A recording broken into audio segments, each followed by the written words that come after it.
देखिए ये question PMT 2014 का है। लिखा है light with the average flux of 25 into 10 power 4 watt per meter square falls on a perfectly reflecting surface at normal incidence. If the surface area is 15 centimeter square, the average force exerted on the surface is what? कुछ value दी हुई है, वो अलग की बात है, पता नहीं क्या दिया है। इसके पहले हमने एक बताया था कि भाई लाइट का फ्लक्स का मतलब क्या होता है। लाइट के फ्लक्स का मतलब होता है लाइट का एक पुंज, एक लाइट की बीम है ना। तो लाइट की बीम जब गिरी तो ये कह रहे हैं कि लाइट की बीम का जो गिरी उसका फ्लक्स दिया है 25 10 पावर 4 वाट पर मीटर स्क्वायर, यानी आपको इंटेंसिटी ऑफ लाइट दी हुई है। कितना दिया हुआ है? इंटेंसिटी ऑफ लाइट दिया है 25 इंटू 10 पावर 4 वाट पर मीटर स्क्वायर, क्योंकि मीटर में कोई जरूरत नहीं है।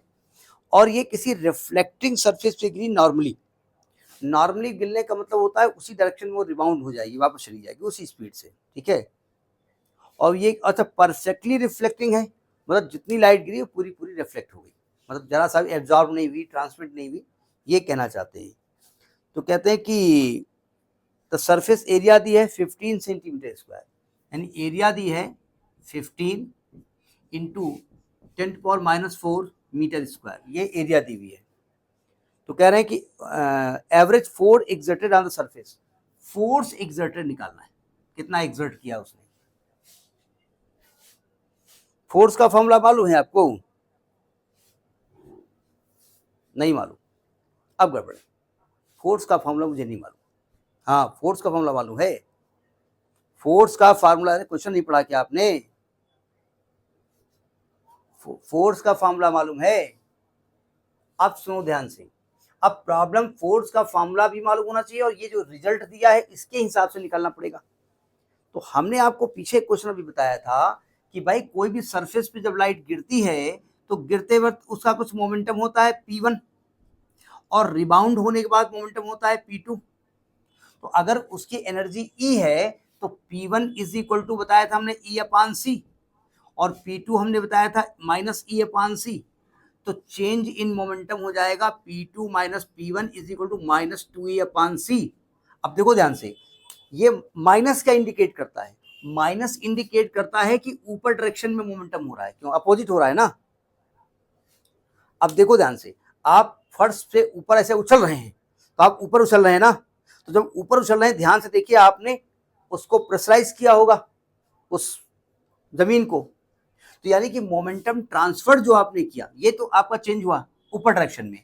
तो मोमेंटम जो ट्रांसफर्ड हुआ है, मोमेंटम ट्रांसफर्ड, वो हो जाएगा डेल्टा पी, यानी कि -2E/C, यानी प्लस में आ जाएगा। समझ में बात नहीं आई?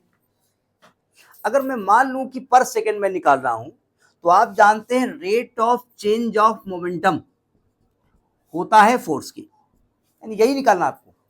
क्यों? यानी कि ये आपको निकालना है F बराबर 2E/C, क्योंकि हम टाइम यहाँ 1 सेकेंड मान रहे हैं, क्योंकि टाइम दिया नहीं गया है।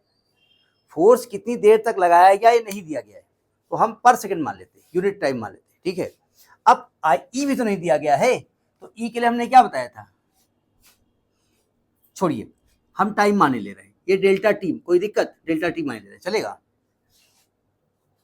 अब आप कहेंगे डेल्टा टी क्यों ना आपने ले लिया? अच्छा, 2, ये हो गया F बराबर 2। E का फॉर्मूला क्या होता है? इसके पहले इंटेंसिटी का फॉर्मूला बताया गया था। E का फॉर्मूला क्या होता है? I इंटू ए होता है ना, I into A into delta T, यही होता है ना भाई। इंटेंसिटी का फॉर्मूला होता है एनर्जी पर यूनिट एरिया पर सेकेंड। तो एनर्जी का फॉर्मूला हो जाएगा I into A into T, और टी यहां पर आपने डेल्टा टी माना है, क्यों? तो यानी इसको आप डिवाइड करेंगे C इंटू डेल्टा टी से, डेल्टा टी कट गया, तो यह आ जाएगा 2IA/C, ये फोर्स का फॉर्मूला होगा, ठीक है।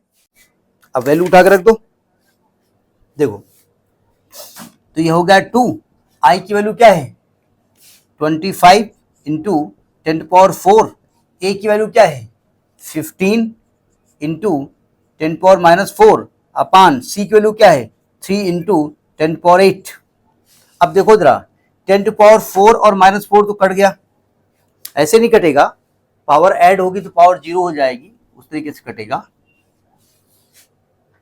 3 से ये काट दो, 5 15, तो 5 दूनी 10, 25 धाम 250, तो आएगा आपका फोर्स आएगा 250 इंटू 10⁻�8 न्यूटन। अब इसको थोड़ा चेंज कर लो, अब आपको आंसर देखना पड़ेगा किस फॉर्म में आ रहा है।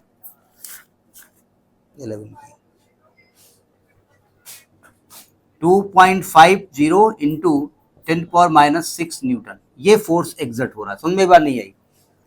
आप टाइम को पर सेकंड भी मान सकते थे, टाइम को पर सेकंड भी मान सकते थे, कोई ऐसी बात नहीं थी, और हमने डेल्टा टी टाइम मान के तब भी कैंसिल हो गया। तो ये आपका पीएमटी 2014 का क्वेश्चन है, ठीक है।